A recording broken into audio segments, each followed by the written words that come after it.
Hello, and you're watching FRCD on CAN TV. Family Resource Center on Disabilities is the Region 1 Parent Training and Information Center of Illinois. You can reach us at 312-939-3513. Email us at info@frcd.org and visit our website at www.frcd.org. We encourage you to follow us on Twitter at FRCDPTI, subscribe to our YouTube page at FRCD1231, and like us on Facebook. Family Resource Center on Disabilities is not a law firm or a legal service agency. Family Resource Center on Disabilities will not provide any type of services that may be construed as practicing law, including but not limited to giving legal advice, drafting legal documents, or representing families in any type of legal proceeding. Hello, and my name is Paula Wills, and I'm from Family Resource Center on Disabilities, where we focus on special education, parent advocacy, and resources for families with children with disabilities. And today we're going to be talking about transition to adulthood checkpoints. For those who are not familiar with when we transition, often when we mention transition, we're talking about the process of when a student is getting ready to transition into adulthood and out of special education services. Because if you don't know, or as some people do know, that the process of special education in Illinois ends at the day before your 22nd birthday, or when you take a diploma. So students who are receiving these services, these are two key points that are extended to students who are receiving special education services. So one of the things we want to talk about are checkpoints. These are things that, because special education is so broad, all of these checkpoints may not apply to every single family, but students who are receiving special education services, these checkpoints may apply to you or to your child. So one of the first checkpoints we want to focus on today is explore options in decision making. When we talk about decision making, often at the center, and this comes up a lot, we are talking about a student's level of rights. So this is something depending on, and this is very individual. For some students, this may never apply to none of these will ever apply to them, such as delegation of rights, power of attorney, guardianship. When we talk about delegation of rights, we're talking about students who are going to turn 18 before they graduate high school, or even if they're going on to that, take those extra years in high school. At some point, they're obviously going to turn 18. Well, once you turn 18, you're an adult. And so the student needs to sign a form saying that their parents can continue to manage their education services. So, and that's all it applies to. So that parents can attend that IEP meeting, so that you can continue to receive special education services. This is tricky for some students, because some students do not want to continue with special education. So this can kind of get tricky with parents and the administrative. But generally, students would sign a form, and parents can continue to receive the IEP, be invited to IEP meetings, receive information about the student's grades and progress. Another form of, and I'm not going to go into each of these because each of these could be their own series. We discussed power of attorney, and this is another level of rights where someone could intervene in aspects of such as medical or financial. So an adult may not necessarily turn over their rights, but they would have some restrictions. Someone could like see their medical information if they signed over that level of rights, but the student still, or the person still maintains most of his rights. And then we go into guardianship, and that's generally where the caregiver very much has guardianship. The student is pretty much turning over all of their rights.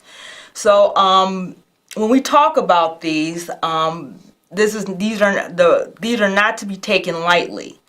When we're talking about particularly guardianship and power of attorney, and in some cases, these are things that some families can do on their own. If you are interested in guardianship, you can visit the Guardianship and Advocacy Commission and learn about types of guardianship. It can be a very tedious, confusing process. There are people who've done it on their own.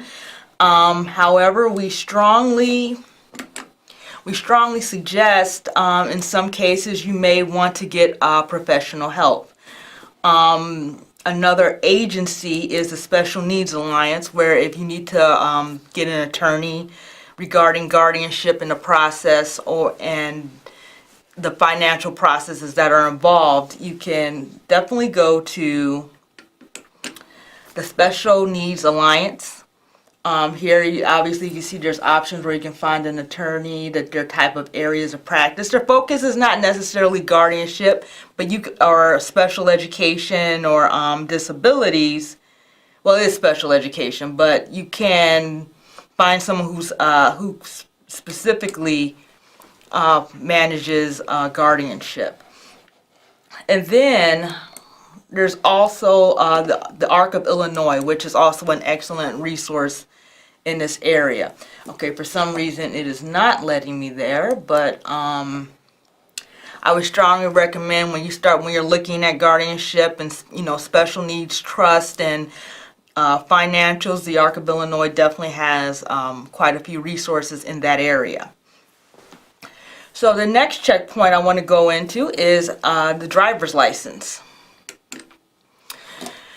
Sounds like a no-brainer, ID your driver's license, but sometimes these things get overlooked depending on what the student's need is. Depending on the student's disability and level of independence, they may be requesting the ID sooner than later. Some students, it might be worked into the process of the IEP when they're looking for, work opportunities, air travel, proof of age. So if chances are if your child has taken any trips, they may already have that ID or passport. But generally, as you know, whenever you go, and sometimes if you're paying for something, you're going to want to request ID.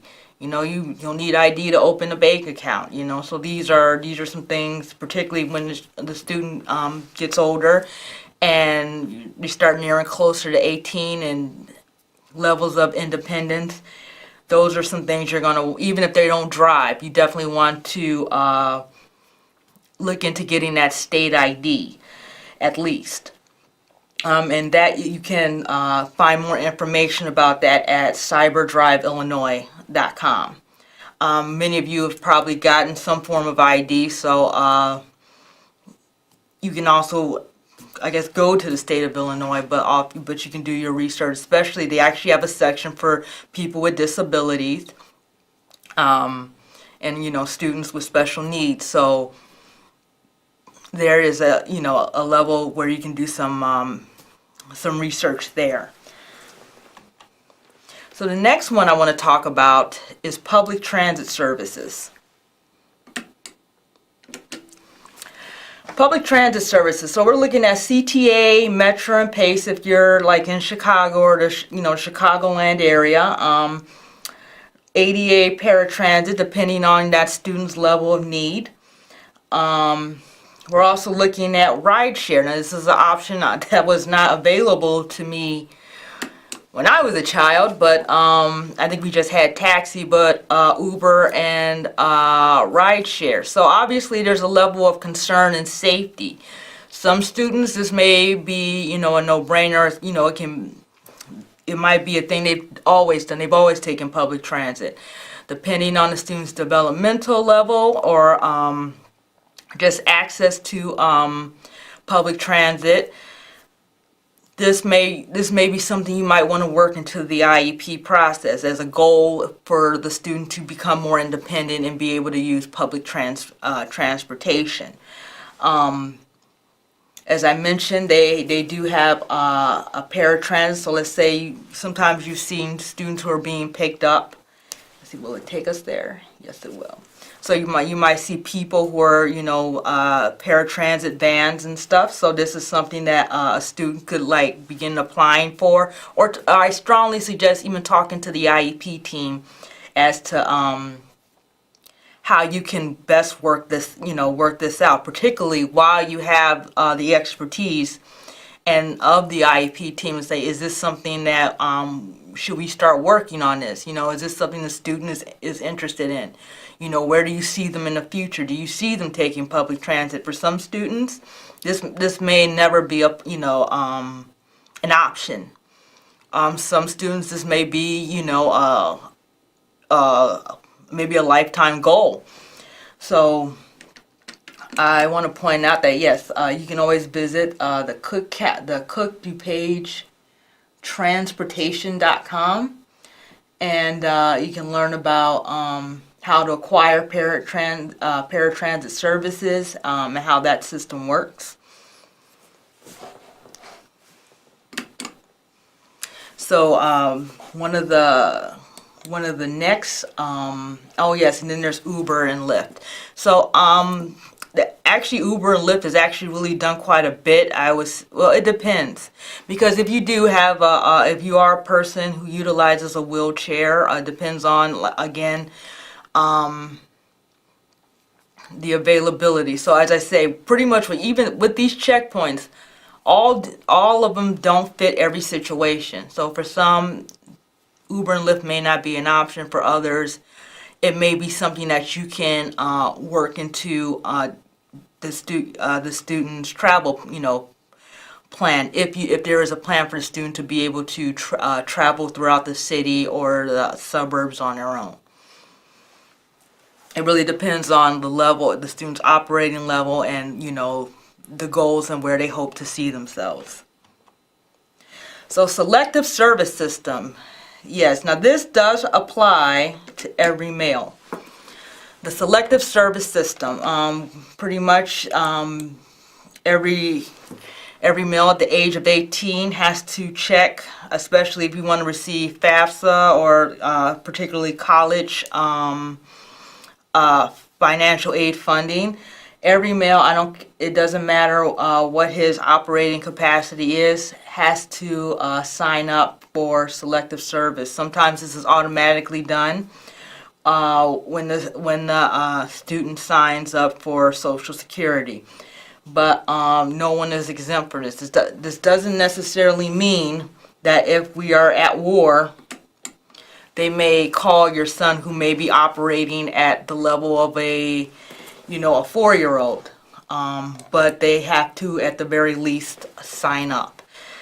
So that is certainly something, and obviously at the center you can call us and ask us about it. Many times when people hear this, they do get alarmed. It's like, my son, he still watches, Sesame Street. I don't see how he's going to be able to handle himself, in a wartime situation. I'm almost 99.9% sure it wouldn't come to him having to go to war, but nevertheless, he still has to sign up. He won't get selected. I'm almost sure of that. So the next checkpoint, and this is also open to everyone, is register to vote. Your child's vote counts once they turn 18. Regardless of their operating capacity, do have the right to vote. They can go to this website at ova.elections.illinois.gov, and they can register here. Or you can go to the Board of Elections and register there as well. Oftentimes, I notice particularly when it's an election season. There are people signing folks up to vote. Well, your child is able to vote. I don't, it really doesn't matter the operating level. They have that right, and they should vote. Especially because, these policies affect them and will affect them, that legislators are voting on or not voting on. So they can participate in the democratic process. So that's definitely a checkpoint you want to keep in mind when the student turns 18. Another point, now this is really key to the IEP team, parents, you should certainly research adult services.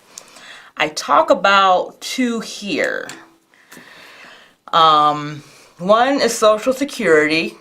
Again, it depends on, it is on a case-to-case basis. What Social Security may look like for one student may look different for another. And if you go to www.socialsecurity.gov, let's see if it'll take us there. You can sign up for Social Security. There are some factors that are involved. Again, when you're talking about Social Security, that is its own show. That is not our expertise here at Family Resource Center on Disabilities. But this is something you want to keep on your radar, particularly before your student or your child graduates from school. You want to kind of start working out how Social Security works. Is your child able to work? Because often there is a myth out there that, my child will get less money if they go to work, and it's better if they don't work, or they won't get as much money, and that's actually not true. There are actually several agencies. Actually, a student can actually earn more money if they can work, if it's appropriate. And there are many agencies out there helping students to transition into the competitive working field. So one agency, obviously, well, not obviously, but the Mayor's Office for People with Disabilities. They offer services helping students or adults, young adults, get into the working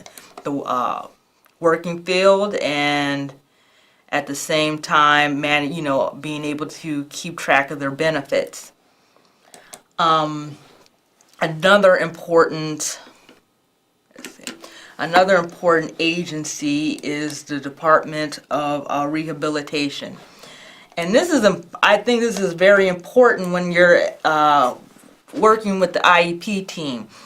At some point, particularly maybe junior, sophomore year, there should be somebody from Voc Rehab or a transition to adulthood type agency that is there with you and your child at that IEP meeting, discussing where you see your child in the next couple of years, so that you can start preparing for that, so the child can start preparing. And if you look at some of the things that the disability and rehabilitation, vocational rehabilitation, if you look at what this covers, you're looking at jobs, independent living, education.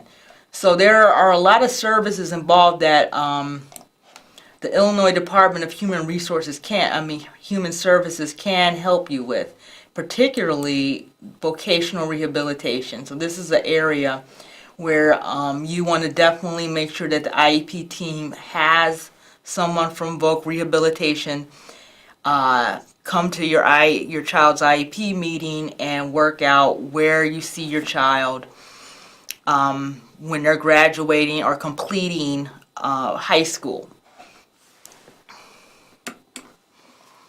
Oftentimes at the center, we have parents who they know they have a transition plan. It's generally at the end of the meeting, and they automatically assume that these things are happening, that these plans are being made, and you really got to look at those goals in the IEP, particularly in the transition program. What do those goals look like? How direct How measurable are those goals? Is it something measurable like, or are these goals meaningful? That's actually the word we should be going with. Are these goals meaningful? Does the goal say for your entire junior year, his goal or her goal would be to complete a job application, or her entire goal for the year is to visit a work facility that the student might be interested in? So think about it. For some students, it may take a year to complete a job application, but for some students it won't. That could probably be completed probably during the IEP meeting. So you want to look at, are these goals meaningful? Is this going to put my child in a position where they can further plan for their future? So that is something that in itself also is its own show. So we're going to move on to finances, which I am going to kind of gloss over this because in each of these checkpoints, each of them is their own show. Maybe that's what next year will be about, going through each of these checkpoints. But one thing we point out is start a bank account. At age 18, a student can have their own bank account. And as you notice, we're moving more towards a card rather than a cash model. So even some restaurants, I think even Argo Tea, they won't accept cash anymore.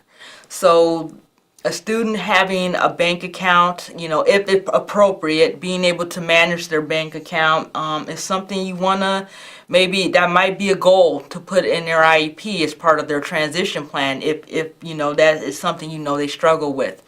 Or maybe it's something that may be something that you may have to manage.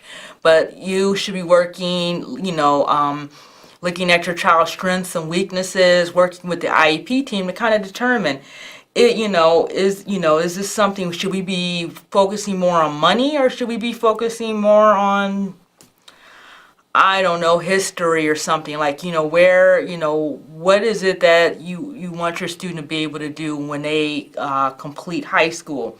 Not to say you can't work on both, but there's definitely, obviously, you definitely want those executive functioning skills when they graduate as much as possible. The other finances are ABLE accounts, and this is also a very long, drawn-out thing, but it is actually really good for people and students with disabilities. This is allowing them to save money and put money into account without it being significantly taxed. That may be its own show in the future, but this is something that, as families, you want to look into ABLE accounts for your student, again, if the student is eligible. So one thing we always push at Family Resource Center on Disabilities is to register for PUNS, the prioritization of urgency of need for services. This is a very long list. I should actually, there we go. This is a very long list to get on, but you can go to the, actually let's just go there right now so I don't mess up the acronym. Here we go, State of Illinois Developmental Disabilities. The PUNS list that is what it's for. It's for students with developmental disabilities, and that is great. But at the same time, there is a long list. So we're actually going to have to make this a two-part show, as we are coming down to our last 30 seconds. But these checkpoints is something that is particularly of a parent with a student with disabilities. You're going to want to have these things on your radar sooner than later. I strongly, stress, if you have questions, concerns, call our office at Family Resource Center on Disabilities. You can reach us at 312-939-3513. We actually have webinars and trainings on the transition process to adulthood. You don't have to do this alone. We talk about how to best utilize that IEP team.